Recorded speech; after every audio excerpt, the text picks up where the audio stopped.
ప్రపంచ వికలాంగుల దినోత్సవ సందర్భంగా హైదరాబాద్లోని వికలాంగుల అవగాహన నడకను అమరవీరుల స్తూపం నుండి రవీంద్ర భారతి వరకు జరిగిన ప్రభుత్వ సలహాదారు శ్రీ కెవి రమణాచారితో కలిసి రాష్ట్ర ఆబ్గారీ, క్రీడా, పర్యాటక, సాంస్కృతిక శాఖ మంత్రి వి శ్రీనివాస్ గౌడ్ ప్రారంభించారు.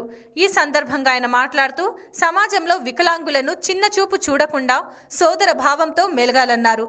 కరోనా విపత్కర పరిస్థితుల్లో కూడా వికలాంగులకు సహాయం చేయడానికి ముందుకు వచ్చిన సంఘటనలు ఎన్నో ఉన్నాయన్నారు. వికలాంగుల పట్ల సమాజంలో ఎన్నో అసమానతలు ఉన్నా వారు వాటిని ఎదుర్కొని ముందుకు వెళ్తున్నారన్నారు. ఈ కార్యక్రమంలో ఎమ్మెల్యేలు ముఠా గోపాల్, ఆల వెంకటేశ్వర రెడ్డి, కొల్లి నాగేశ్వరరావు, అమర్ ఖాన్, నందా పాండే, వివిధ వికలాంగుల సంఘాల నాయకులు పాల్గొన్నారు.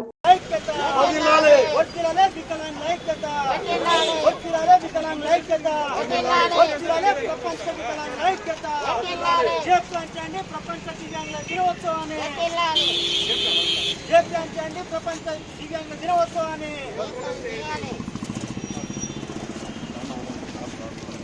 వర్తిల్లే దివ్యాంగ కళలు, వర్తిల్లే దివ్యాంగ కళలు, వర్తిల్లే దివ్యాంగ కళలు, వర్తిల్లే ఐక్యత, వర్తిల్లే వికలాంగుల ఐక్యత, వర్తిల్లే వికలాంగుల ఐక్యత, దివ్యాంగుల కళలు, వర్తిల్లే దివ్యాంగ కళలు, వర్తిల్లే దివ్యాంగ కళలు, వర్తిల్లే దివ్యాంగ కళలు.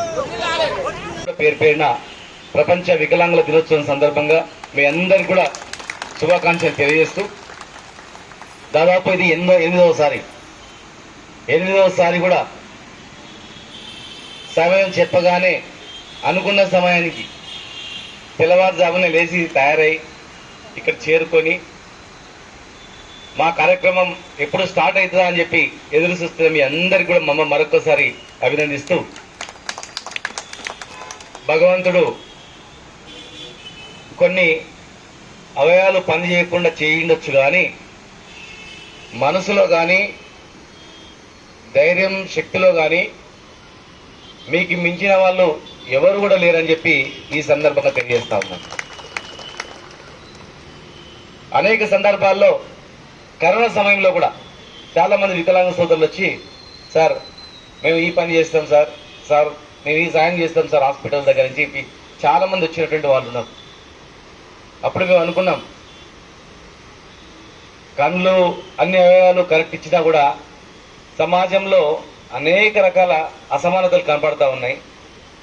మరి వీళ్ళని చూసి నేర్చుకోవాలి, వీళ్ళ మనసును చూసి కనీసం కొంతనైనా వాళ్ళకు కనువిప్పు కావాలని చెప్పి అనుకునేది. సరే, ఏది ఏమైనా ఈరోజు మన రాష్ట్ర ప్రభుత్వం తీరు చూడండి, ఒక్కసారి మీరు గమనించండి. ఎన్నో సంవత్సరాలుగా ఎన్నో పోరాటాలు చేశారు. ఎంత మహా అంటే 4.5 కోట్ల జనాభాలో మనం చాలా తక్కువ పర్సెంటేజ్ ఉంటాం. మామూలుగా అన్నీ బాగుంటేనే మనిషి బతికేది కష్టం చాలా మంది. మరి వీళ్ళు ఎట్లా ఉంటారు, ఎట్లా తింటారు, వీళ్ళ ఆరోగ్య పరిస్థితి ఏంటి, వీళ్ళ తిండి తిప్పలేదని ఏ ప్రభుత్వం కూడా ఆలోచన చేసిందా? ఒక్కసారి మా సోదర సోదరి వాళ్ళందరూ కూడా ఆలోచన చేయాలి. ప్రభుత్వం, రాష్ట్ర ప్రభుత్వం ఏర్పడగానే, తెలంగాణ రాగానే, ఇవాళ ముఖ్యమంత్రి కేసీఆర్ గారి నాయకత్వంలో ఏర్పడగానే 3,000 రూపాయలు పెన్షన్ ఇచ్చిన తర్వాత ఏ వికలాంగ సోదరుడైనా ఈరోజు నేను డబ్బులు లేక ఒక పూట తిండి తినక ఉపవాసం ఉన్నా అని చెప్పి అనేవాళ్ళు ఈ దేశంలో, మన ఈ రాష్ట్రంలో ఒక్కరైనా ఉన్నారా? ఒక్కసారి ఆలోచన చేసుకోండి. ఆలోచన చేసి ముఖ్యమంత్రి గారు 3 పూటలు తినాలంటే ఎంత సగటున మనిషికి ఖర్చు అవుతుంది? 6 కిలోల బియ్యం, ఒకవేళ భార్యభర్తలు ఉంటే 12 కిలోల బియ్యం వస్తాయి. దాదాపు 25 రోజులు అన్నం సరిపోతుంది. 3,000 రూపాయలు పెన్షన్ ఇచ్చినట్లయితే కూరగాయలకు 500 పోతాయి, ఇంకో 500 సామాను పోతాయి, ఇంకా 1000 రూపాయలు ఇంకో దానికి పోతాయి. అట్లా సగటున ఇంకో 500 రూపాయలు సిల్లకు మిలిగేటట్లు ఉండాలి అని చెప్పి ఇలా 3,000 రూపాయలు పెన్షన్ ఇచ్చిన తర్వాత ఏ గ్రామీణ ప్రాంతంలోనైనా వికలాంగ సోదరుని అడిగి నీకు ఎవరన్నా పెడుతున్నారంటే గవర్నమెంట్ నుంచి వచ్చినటువంటి కేసీఆర్ ఇచ్చిన 3,000 పెన్షన్తో నేను తింటున్నా అంటారా? లేక నాకు సరిపోతలేవు, నాకు 3,000 సరిపోతలేవు, ఇగో వాళ్ళు ఇస్తున్నంటారా? ఒక్కసారి ఆలోచన చేయాలి. ఇదే దేశవ్యాప్తంగా వికలాంగులకు అందరూ కూడా 3,000 రూపాయలు పెన్షన్ ఇచ్చింటే ఇలా దేశంలో ఉన్నటువంటి వికలాంగులందరూ కూడా 3 పూటలు అన్నదిని హాయిగా ఇంకా పనిచేసి ఈ దేశానికి సేవ చేస్తామనే స్థాయికి ఎదిగేటువంటి పరిస్థితి ఇలా ఉండేది.